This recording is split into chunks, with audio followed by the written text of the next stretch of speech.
Welcome to our channel, ladies and gentlemen. The impeachment of Rigathi Gachagua has created very many loopholes in the government and constitutional crisis. But the attention now turns to both Rigathi and his replacement because there is a standoff. Rigathi has gone to court and the courts are saying until we listen to both sides, Rigathi is still the deputy president of the Republic of Kenya. Kindiki has been washed and sanitized by the National Assembly and the Senate. And the mood is Rigathi has been rejected by both the houses and therefore is not fit to be in that office. But Kindiki is coming in as the one that has been accepted. Yet the public are divided because there are many people who still say Kufa dereva, Kufa makanga. But Kindiki's appointment is raising a lot of eyebrows, from whether the due process was followed to now the ICC thing.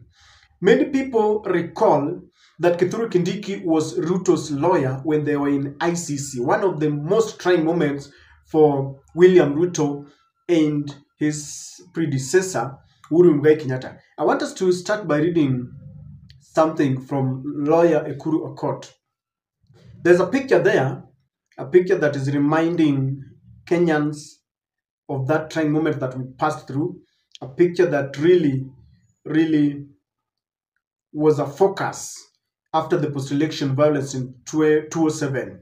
Look at the body language of William Ruto, look at the countenance there, a very worried man. In front of him is this man here, Kindiki. Kithure was one of his lawyers. Ekuru Okot is saying, from the ICC at The Hague to Kenya Kwanza government, then June 25th, 2024, and Kindiki was in charge at Interior Ministry, where over 70 peaceful protesters were killed. Unknown numbers disappeared and abducted. The duo are president and deputy president nominee, respectively. Ekuru Okot is painting a picture of a dark moment for us once again, that the president and the deputy president nominee were once at The Hague. Kithure was defending Ruto against allegations and accusations that they took part in masterminding deaths of many people after the 2007 elections. Then, as fate would have it, Kithure was also, when William Ruto became the president of the country, Kithure was appointed to be the interior minister. And the very accusations that he was defending Ruto on befell him because very many people were killed when he was in charge.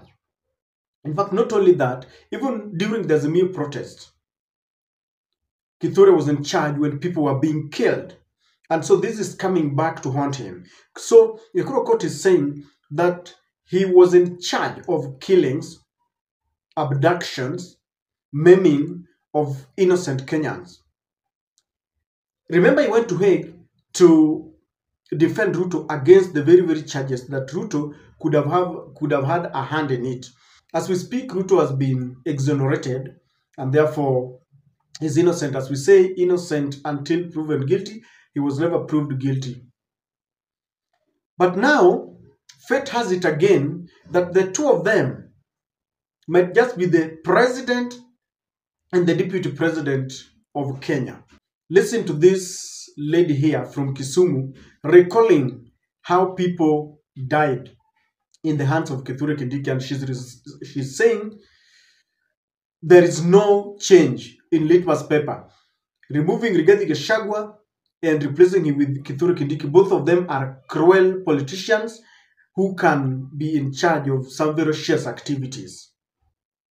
Nimesikia eti sijui nini eti wako kwa line hapo. Lakini kama ni Kindiki, nimekataa. Kwa nini? Kindiki aliua watoto. Na ukiwaongea naye kichwa ngumu. Na Kindiki ni kama huyo Gachagua. Nisikudanganye. Ni kama huyo Gachagua. na maneno ya kuchukua Kindiki, hii ni mchezo wa paka na panya. Juu huyu Kindiki ndiye alikuwa mbaya wakati ule watoto wetu wakiuliwa.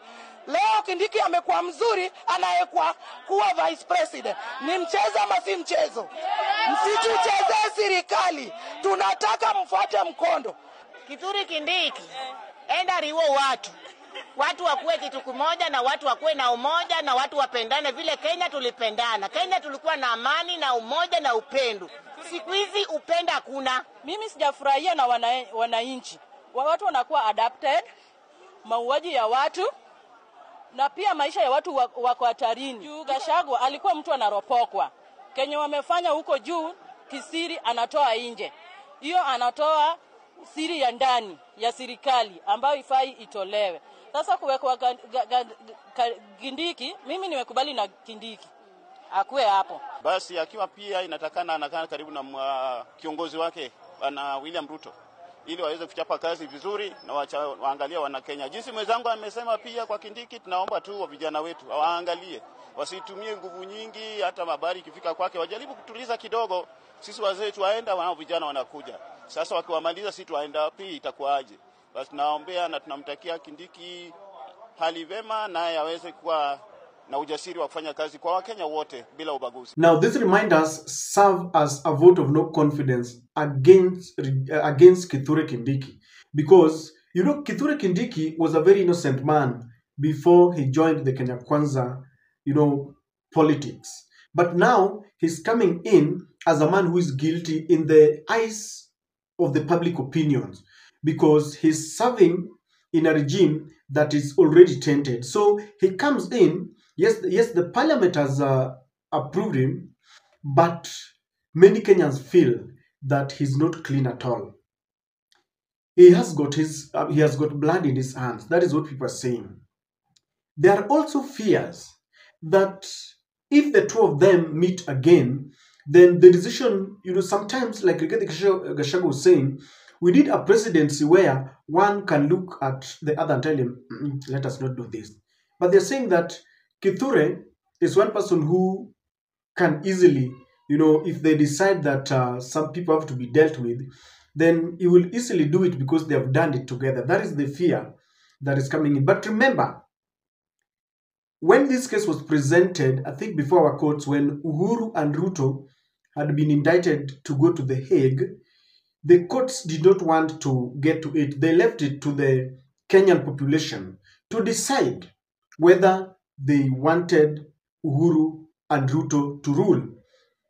As it was, the IEBC declared Uhuru Kenyatta and William Samoei Ruto.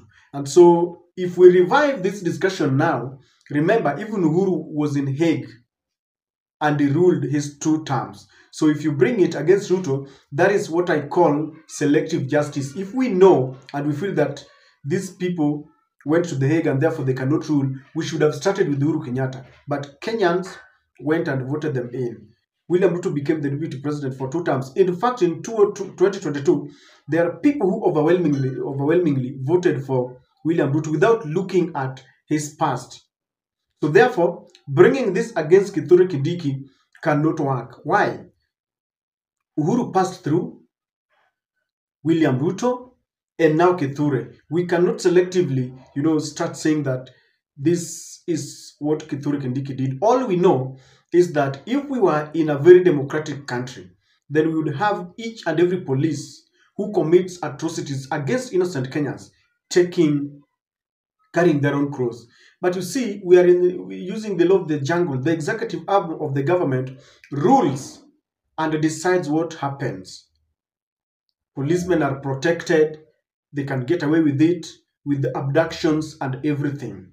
And that is the order of the nature that we have. So, ladies and gentlemen, yes, fate has it that these two could be at the steering wheel of the Kenyan affairs, the political, religious, and economic affairs. But we cannot single out Kithure Kindiki because of that. We know that even the Azimio supporters who were killed are forgotten because part of the Azimio is now in the government. In fact, many people who died were from the lakeside. Raila with these people has gotten into the government, and therefore even if you blame Kithure Kindiki, even if you blame Ruto, the person who said these people were killed was Raila Amolo Odinga. He needs to fight for them. He's part and parcel of the government. If they know that justice cannot be found, they can compensate the families. But you see, we no longer talk about those people. All we want is to remove Rigathi Gachagua.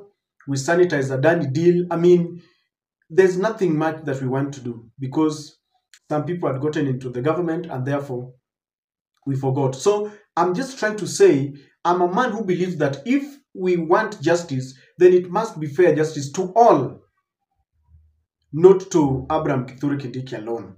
And I'm not saying that he's innocent. In fact, I believe he's guilty as charged because he was in charge of the Hague process. He was in charge even of the policemen who went to Haiti without the approval or participation of Kenyans. He's been part of it, and once you are in a government and you are serving a regime, you must do what the head of state wants. And that is why I'm saying that Kithure and William Ruto are the same. If you want to crucify them, let us go back and start crucifying others who went through the same process. That is why people are saying that we cannot crucify Gachagua, yet yeye na Ruto are doing the same thing. Kama ni politics of shareholders, all of them are doing. If it is politics of tribalism, all of them are doing it. No any other politician can be exonerated from that. And so, ladies and gentlemen, the shadows and the ghost of ICC resurfaces again on their faces.